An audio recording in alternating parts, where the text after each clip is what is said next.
Yo, what's up mga tol? Napakarami ng mahuhusay na komedyanteng battle MC ngayon sa Flip Top. Tulad na lang nila Jonas, K-Ram, EJ Power at marami pang ibang battle MC. Patuloy ngang tumataas ang kalidad ng sulatan sa rap battle. Yung tipong maski mga jokes na linya ay kinakailangan na quality ang pagkakabuo. Saludo sa mga komedyanteng battle MC sa henerasyon na to. Pero hindi sila ang nakapaloob sa video na to dahil ang pag-uusapan natin ngayon ay ang mga OG joker ng Flip Top. Huwag na natin patagalin pa. Una sa ating listahan, ang MC na kasing pogi ni Abra. Walang iba kundi si Andy G. Isa to sa nagpauso ng pogi line sa Flip Top. Sobrang nakaka-entertain kapag si Andy G na yung nakasampa sa entablado. Kapag sinabing ang prime Andy G ay paniguradong malakas yung karisma sa crowd. At ang kapal mong sabihin na pangit ako ha? Pangit daw ako! Ang bobo mo! Kaya nga Andy G yung pangalan ko, ibig sabihin ng G, guwapo!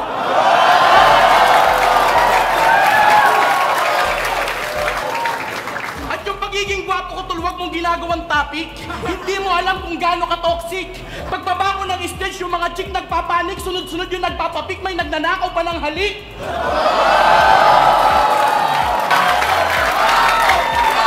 Ikot may paliwanag.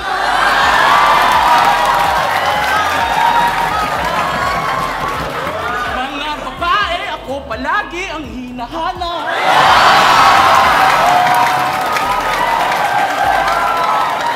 At bago matapos ng round 3, may sasabihin lang ako kay Looney. Dapat ako ang pinili mong kakampi at hindi si Abra. Para nasagot ko na agad si Smaglas kung sino talaga ang pinakamagandang lalaki sa aming dalawa.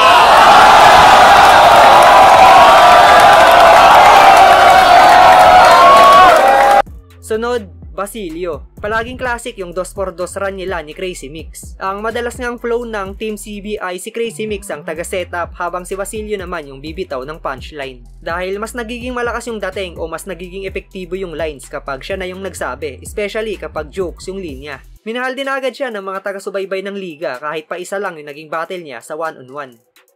May bala ka pang ituro sa amin ang tamang landas? Natatanda mo pa ba yung una mong luwas? Diba sumakay ka ng bus? 2 pintuan na yung bukas, sa bintana ka pa lumabas. Oh, napansin niyo yung tira nila? Puro baboy at matanda na naman. Nakakasawa na. Pag binaboy kita, Magtatanda ka. wag ka na. Pati kami yayabangan mo pa. Ako kahit paano ang standing ko sa solo, 1-1. Ikaw, anong standing mo sa solo? Wawan. Anong wawan? Walang panalo, maski 1.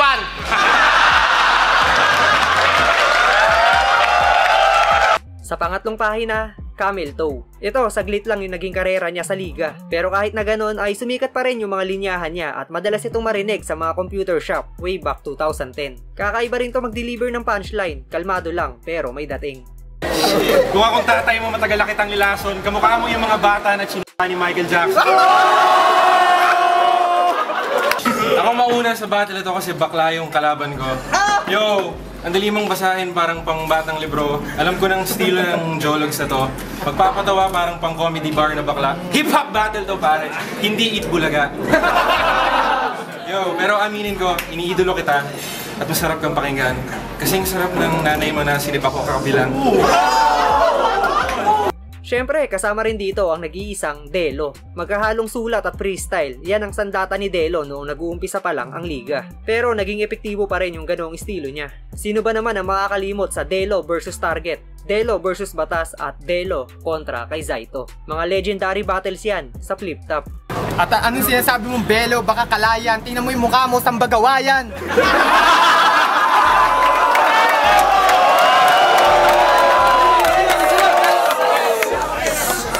Kanina ko pa gustong sabihin, di ko matiis. Ang cute ng tigyawad mo, pwede patiris.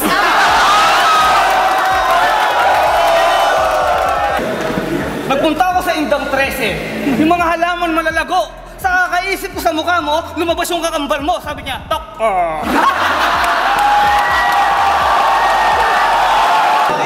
Yung sinabi mong huli, gusto ko lang masita. Kakambal ko, Tok ko. Kakambal pala kita!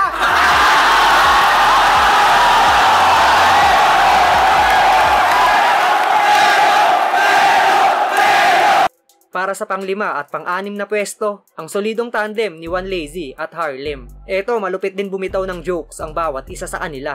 pero mas pangdiinan kapag sabay na silang nakipagdigma sa entablado. Kaya nilang gawing classic yung battle gamit yung kulit nila pareho. Bukod nga sa Team LA at Team SS, ang tandem ng Schizophrenia ay crowd favorite din na magkampiyon noon sa pinakaunang 2x2.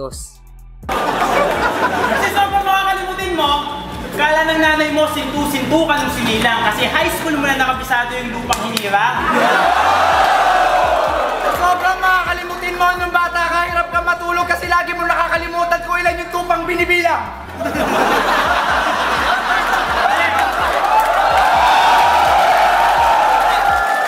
Sa totoo lang, sa lahat ng tropang nakilala ko, Mel Christ, ikaw ang pinakamabait. Kahit anong itanong mo sa akin, laging sagot mo, oo. Tapos kung mag-rap ka sa battle, galit-galitan, tarantado, hindi mo ako maluloko. Pero ikaw, kaya namin lokohin. Natatanda mo yung unang beses na pinasmoke kita? 2 puffs, sabi niya, high na daw. Ulul, paano ka tatamaan doon yung pinasmoke ko sa'yo? Tain ng kalabaw. Pasok din sa ating listahan ang binatilyong Apex. Agarang nagpakilala si Apex sa liga gamit yung mga classic niyang pang-asar sa kalaban. Isa sa mga binadibag ni Apex noong Totoy days niya ay si Snatch na buong gabi siya tinawag na pare ko. Pare, pares tayong taga Valenzuela. Sana ikaw yung natungkuha. Kasi pare, mamaya para ka nagluluksa. Ako pa yung binangga. Tikman mo paano pare kung paano ako maging walang ya. Pare, paano ko mo ako titirahin? Pare, wala ka pang di mo kakayanin, hindi ka aabot. Pare, maghanap ka pa ng panukat. Hindi ka sapat sa akin, pare, para lang kitang gagamba. Ako yung aking kang sinasapot. Alam mo, Snatch, ang pangit mo pala. Tingnan mo naman, nagsusombrero yung paa. Utak mo maliit, parang bulilyo sa bingo. Takpan mo nga yung mukha mo, Eugene Domingo. Payong kapatid, pare matuto kang mahiya. Ikaw yung bidang bakla, sa maalaala mo kaya.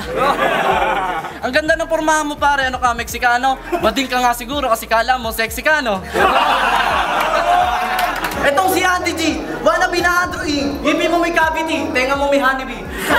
Alam mo nagmula ka sa state of calamity. Pakpak na lang ulang, kamukha mo na si Jollibee. Sunod, si Silencer. Malamang yung mga OG fans dyan ng Flip Top ay tanda pa yung linya ni Silencer na lyrics ang ibabanat ko. Isa yon sa mga classic moments noong 2010. Lyrics ang binabanat mo. Talaga naman dito, ikaw ay bobo na udal. At talagang humihinto kasi mahilig kang kumain ng hito. May balbas at para bang kapal ng tartar. Kaya ngayon diba ikaw ay garapal ganito. Ako magtanghal dito. Napapahype ko ang mga tao. Yung butas na tinatawag mo, humihinto nga ang freestyle mo. Bobo, malinaw ko sinasabi. Sa pangsyam na pahina, syempre, Sinyo mga tol. Kagaya ng kay Delo ay freestyle din yung gamit na armas ni Sinyo sa battle noong unang sampa nito. Pero nadala pa rin niya yung laro gamit yung kulit ng isang Sinyorito. After ng ilang battles ay madaling nakapag-adjust si Sinyo at nahuli agad niya yung kilitin ng mga taga-subaybay ng liga. Sobrang classic na mga jokes at rebuttals na hinahain niya sa atin. At hanggang sa era ngayon ay nadala niya yun. Alam mo ba pagitan natin? Sasabihin ko na ngayon, Enigma para mong pinapaawat kay Chef Borlo ang nagwawalang si Megatron. Parang Barney versus Godzilla. Naruto versus Boy Abunda. Taguro versus Dora. And I like that too. Eastside daw siya, wow, 727. Eh nung last battle mo, nag-blondie ka pa, mukha kang rugby boy sa 7-Eleven. Kasi si Real Talk, kung sinong sikat, yung estilo nyo, ganun din. Nung sumikat si Balakid, lahat kayo gustong magmalalim. Nung sumikat si Lunila, halos lahat nagra-rap ng may multi. Nung sumikat si Smaglas, lahat ang bibilis at ang aangas. Putang ina mo, pag sumikat si Righteous, gusto ko gumanyan ka! Gumanyan ka! At ang huli sa ating listahan, syempre walang iba kundi si Zaito. Sino ba naman ang makakalimot sa ginulping kalabaw ni Zaito? Natalo man siya kay Looney noong unang laban niya ay nagawa pa rin naman niya yung parte niya para maging classic yung battle. Tapos grabe pa yung bawi ng isang Zaito noong makalaban niya si Silencer at si Abra. Doon na lumitaw yung lakas ng karisma ni Zaito. At sabi nga ni Boss Enigma, diba? Buhay na alamat ang nag-iisang Zaito. Sa umaga, Abra. Sa gabi, Abri. Sa umaga, Pogi. Sa gabi, Malandi. Parang kailan lang, Abra. Ang bilis ng panahon. Dalaga ka na.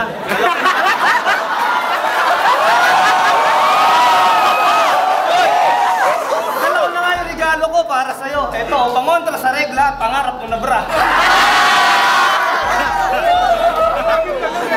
Ako si Saito, rep aircon technician. Itong kalabang ko, taga-paypay sa kulungan. Kahit anong klase ng aircon, split type, window type, kaya kong gawin. Pero yung mukha nito, hindi ko kayang ayusin.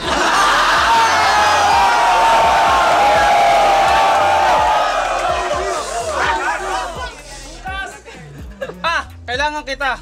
Ako'y may imbento. Sasakyang panlubak, gagawin kong gulong yung mukha mo.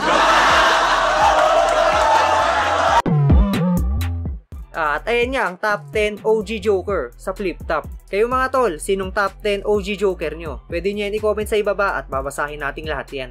At kung natripan mo yung content natin ngayon ay huwag mo kalimutang i-like yung video na to bilang suporta at mag-follow at subscribe ka na rin sa ating Facebook page at YouTube channel.